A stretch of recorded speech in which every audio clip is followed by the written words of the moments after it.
Assalamualaikum warahmatullahi wabarakatuh. Apa kabar anak-anak hari ini? Alhamdulillah luar biasa. Islam is the best. Allahu Akbar. Yes. Oke. Sebelum kita memulai pembelajaran, coba dicek teman sebangkunya nih. Ada yang tidak hadir? Siapa? Udin tidak hadir. Oh, Udin. Kenapa? Sakit. Oh ya, sakit. Oke, mari kita doakan. Mudah-mudahan Udin di pembelajaran besok bisa mengikuti pembelajaran seperti biasanya ya. Amin. Nah, sebelum kita mulai pembelajaran, alangkah baiknya kita berdoa dulu. Berdoa dimulai.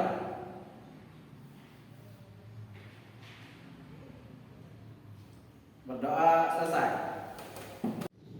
Oke, jadi masih ingat tidak nih pembelajaran sebelumnya di kelas 4? Nah, di kelas 4 itu ada pembelajaran tentang gerak organ gerak hewan, manusia dan hewan gitu ya. Nah, di sini organ gerak manusia dan hewan itu ada dua, ada gerak aktif dan gerak pasif. Gerak aktif itu adalah otot, gerak pasif itu adalah tulang ya.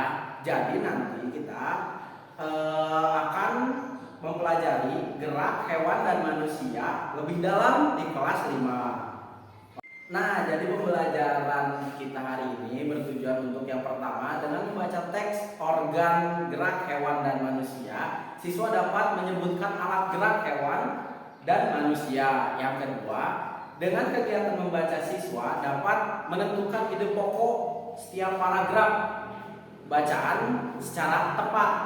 Yang ketiga, dengan menulis, siswa dapat mengembangkan ide pokok menjadi sebuah paragraf secara runtut. Yang keempat, dengan berdiskusi, siswa dapat menyebutkan pengertian, fungsi, dan cara menentukan ide pokok bacaan secara sendiri-sendiri. Nah, kita mulai nih pembelajaran hari ini. Yang pertama, bergerak. Apa sih bergerak? Bergerak adalah salah satu ciri makhluk hidup untuk berpindah dari satu tempat ke tempat lainnya. Hewan dan manusia itu ya memiliki alat gerak berupa kaki, sayap, sirip, dan otot perut. Selain untuk bergerak, alat gerak juga bisa digunakan untuk melompat, merangkak, atau berenang gitu ya.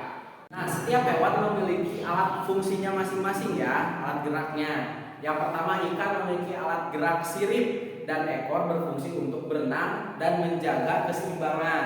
Yang kedua, reptilia memiliki alat gerak kaki seperti halnya buaya, otot perut, halnya seperti ular, juga kaki dayung seperti halnya penyu. Yang ketiga, amfibi memiliki alat gerak kaki seperti halnya katak yang berfungsi untuk berjalan, melompat, dan berenang. Yang keempat, burung memiliki alat gerak kaki dan sayap yang berfungsi untuk berjalan, berlari, terbang, dan berenang. Yang kelima, mamalia memiliki alat gerak kaki, misalnya pada sapi, anjing, dan kucing. Dan sirip misalnya pada lumba-lumba dan paus yang berfungsi untuk berjalan, berlari, melompat, dan berenang.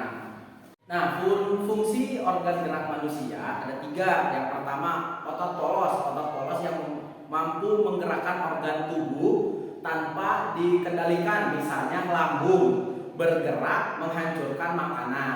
Yang kedua, otot jantung. Otot yang menggerakkan jantung. Otot ini juga membentuk dinding jantung dan menciptakan denyut jantung yang teratur dan berirama. Yang ketiga, otot lurik. Otot lurik menggunakan anggota tubuh sesuai dengan kita inginkan. Misalnya saat kita ingin menggerakkan tangan dan kaki.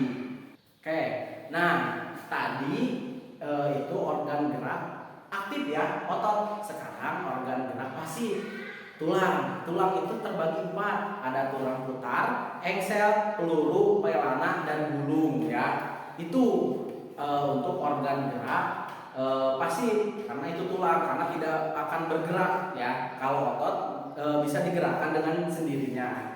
Kalian kan sudah mendengar tadi ya untuk materi tentang organ gerak hewan dan manusia.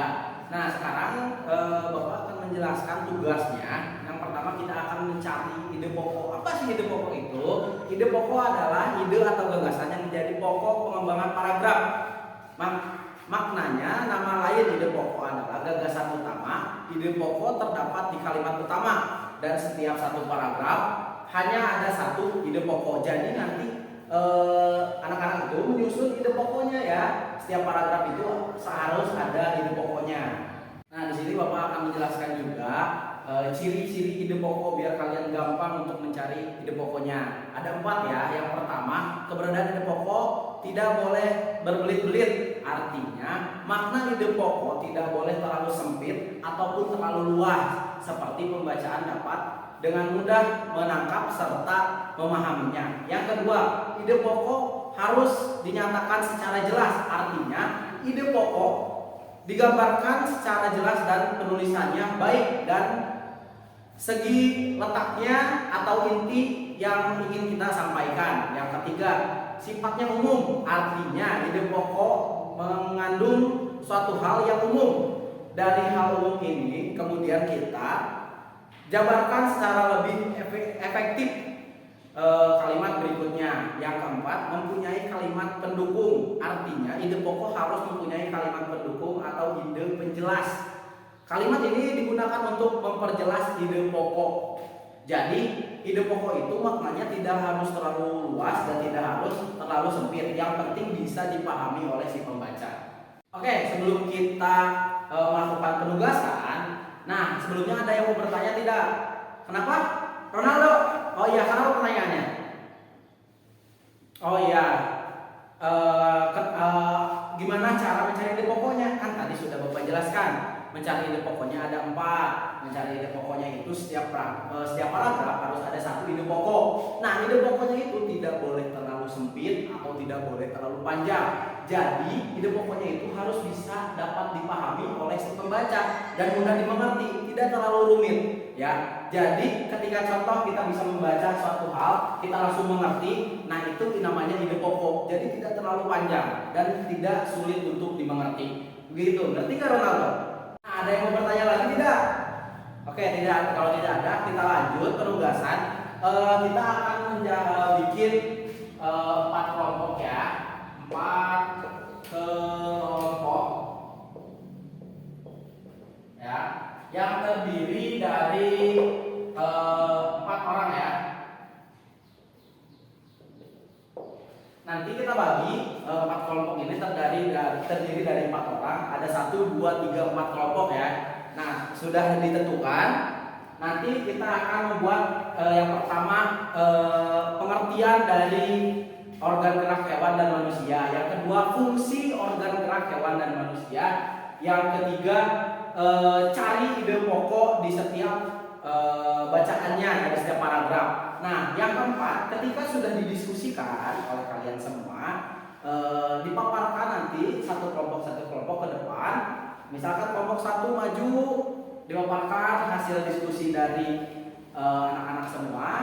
Sesudah selesai, baru semuanya kita akan melanjutkan pendiskusiannya dari kelompok 2. Terus sampai 2, 3, 4 gitu ya.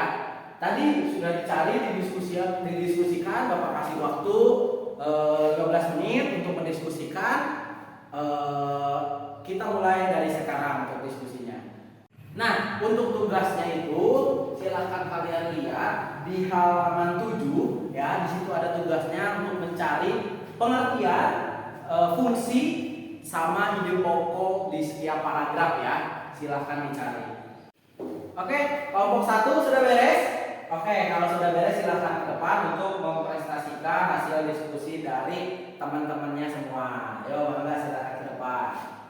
Oke, kasih tepuk tangannya untuk kelompok 1.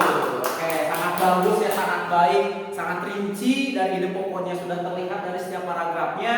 Fungsinya, pengertiannya sudah semua mencakupi ya. Oke, kita sekali lagi beri apresiasi untuk kelompok 1. Bagus sekali, mantap sekali. Nah, baik, sekarang Bapak akan menyimpulkan hasil pembelajaran kita hari ini. Ada 2 macam alat gerak ya, dari hewan dan manusia, alat gerak aktif dan alat gerak pasif. Nah, alat gerak aktif itu adalah apa? Nah, alat gerak aktif itu otot. Alat gerak pasif itu apa? tulang ya. Organ gerak pada hewan dan manusia memiliki kesamaan. Alat gerak berupa otot sedangkan alat gerak pasif berupa tulang. Otot dikatakan sebagai alat gerak aktif karena otot bisa berkontraksi sehingga menimbulkan gerak pada rangka. Jadi kalau otot itu bisa bergerak, kalau tulang tidak bisa bergerak karena tidak ada otot. Nah, mungkin begitu saja pembelajaran kita hari ini ya. Anak-anak, sekarang silahkan dirapikan buku, pensilnya, dan penghapusnya ke dalam tas. Kita baca doa. Oke? Oke, sudah dirapikan? Oke. Baik, kita sebelum pulang, alangkah baiknya kita berdoa. Berdoa dimulai.